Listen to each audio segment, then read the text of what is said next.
Hello, and welcome to another Q&A draw with me. I haven't done one of these in a really long time, and I have to say, my life was a bit nutty last week, so I wasn't interested in doing a vlog because of sick child and just lots of stress. I get into it in a podcast for my patrons, and I might get into it in a future vlog, but for now I decided I would do a Q&A. I ended up just scouring the internet because I do ask social media, but I never really get that many comments, and this time I actually didn't get any questions, so I decided I would just look some up and just get going with this. So, how do you stop comparing yourself to others? The biggest thing is it's very unhealthy, and I personally try not to because I end up going in a very dark, negative place. But if I want to try and better myself as an artist, then the best thing to do is analyze their work and why do you like it? What is it that really draws you to their work? Is it their line work? Is it their color theory? Is it the cuteness? Is it the way that they render it? Is it super clean lines? Is it super messy? What is it that you like? And then how can you implement what it is that you really like from what you're looking at and add it into your own work? I've been trying to think about doing a more reduced color palette because there's some artists that I see that and it's like eye candy for my soul, and I'm like, that would be really cool to implement that. Now that is healthy, looking at other people's work and how to add it into your own work, not like I should be that good or why am I not like that yet, that part of it's super unhealthy and you shouldn't really be doing that. And don't be afraid to make bad drawings is another really big thing, because I had a teacher and they pretty much said you'll have thousands of bad drawings for every one good drawing, and you have to get the bad drawings out. It's like verbal diarrhea. You just have to get it all out and then get to the good stuff. But that being said, it takes a really long time and you need to practice. Every day you need to draw. And since October, I've been drawing every day. And I'm so proud of myself for doing that because it's just so important to just keep the line mileage going, even if it's just a quick little doodle. The fact that you're just putting something out there is so important. You could even do a diary of your day through art, just to throw out ideas of ways for you to just enjoy the art process. So that was one, and then I looked up a whole bunch of other ones. So where are you from and how does that affect your art? So I'm from Toronto, and the only thing I can really think about how does that affect my art is we have the seasons here, and I find that depending on the season, that really influences what I feel like drawing, especially in the fall. It's fine, go for it, hon. It's fine. So especially in the fall, I just absolutely love drawing anything cozy and that type of vibe. So I'm really into doing that, season changing type art. So who are your biggest artistic influences? So there are some artists I absolutely love on social media.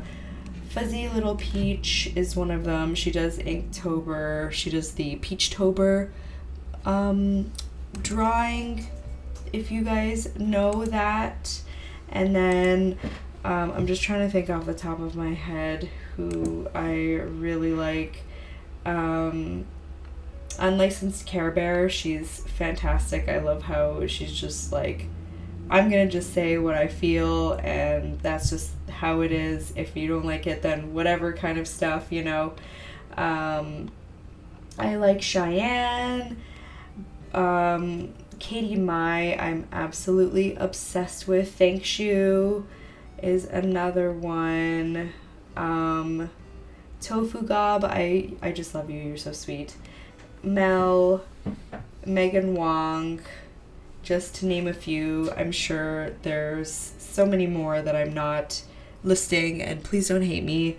But yeah, so excuse me, for some reason I feel like I'm super congested right now. So if you don't know them, definitely go check them out. They're wonderful, wonderful people. Let's see, tell us about your favorite medium. So right now, I'm just obsessed with Poscas because of the speed and how quickly I can just like throw something on the page and then just move on from that. I think is super nice and helpful. So yeah, I love the thick chonkiness of the larger Poscas too, and I love all the colors, especially the pastel colors. I'm just obsessed with them. So yeah. What is your favorite time to create? Honestly, because of baby and everything else, I'm gonna say the evening. I don't know if I have a specific time. If I had my way, it'd probably be during the day, but you know, when you've got a kid, you kind of have to go by, excuse me, their, you know, awake windows and that kind of stuff. What motivates you to create? You know, honestly, I just want to keep getting better, and I just love creating art and especially stickers and that kind of stuff to put in my planner. So that's what keeps me going, and Patreon and wanting to create fun stuff for them all the time and trying out different styles and that kind of stuff has been really freeing, and not feeling as restricted with my art has been a lot of fun. How do you define success as an artist? You know what's so silly though? I'm not gonna lie, the biggest thing would be your social media numbers is what it feels like for me, or how about even how many sales you have on Etsy. But honestly, I try and tell myself that none of that stuff matters, even though deep down I know it does, and it affects me immensely, just to be honest. But I like to look back on my old work, and success for me is seeing where I was and where I've come to, and I think that's so important to see your art and how much you've grown. So that is how I define success. Does art help you in other areas of your life? Well, the funny thing is, I'm an artist in my day job too, so I'm going to say art kind of flows through the house that I live in, and we just are just full of art in this house, you know. How do you develop your art skills? So like I was saying, drawing all the time, that ties back into my first question, so I'm just going to bypass that one. What's the purpose or goal of my artwork? Is to just get better, and to one day go full time with my art would be the ultimate goal, really. How do you navigate the professional art industry? It can be tricky sometimes, but the biggest thing is networking, I would say, in the animation industry, and just making a demo reel is also really important. Where was I? Okay, so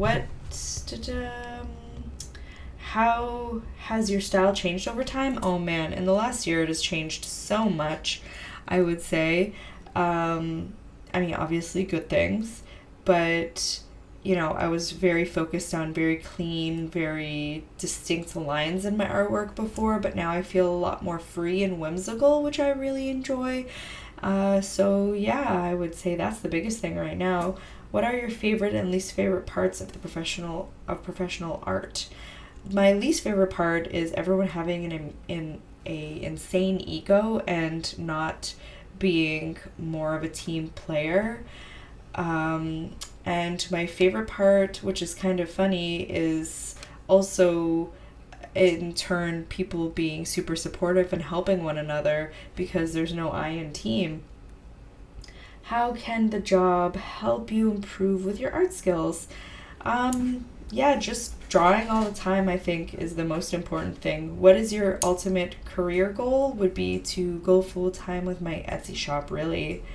how do you manage a work-life balance as an artist? That can be really difficult because, you know, you don't really know when to stop.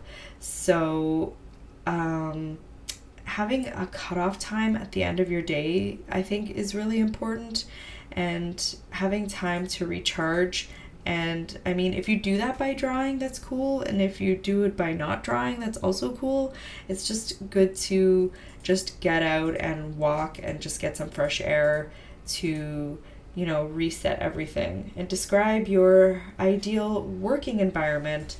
You know what? I feel like I've worked very hard on my little corner in our studio space that I'm really happy being in my space. I've got a comfy chair. I've got lots of artwork that inspires me on the wall. I have lighting that, you know, makes me feel comfortable and cozy. And it's also a standing desk. So, I mean, I think all of these things makes it very, oh, I'm so sorry. Oh. Makes it very comfortable in my workspace. And that being said, I also have a tablet, so I can do my art and that kind of stuff all over the place. So that's also great. But on that wonderful note, that was all of the questions. And thank you for being here today. If you liked this kind of video, definitely give me a thumbs up and put a little pencil or piece of paper emoji in the comment section below. And if you got this far, how about give me a question you would like me to answer in the next Q&A. And have yourselves a fantastic evening, and I will see you on the next one. Bye!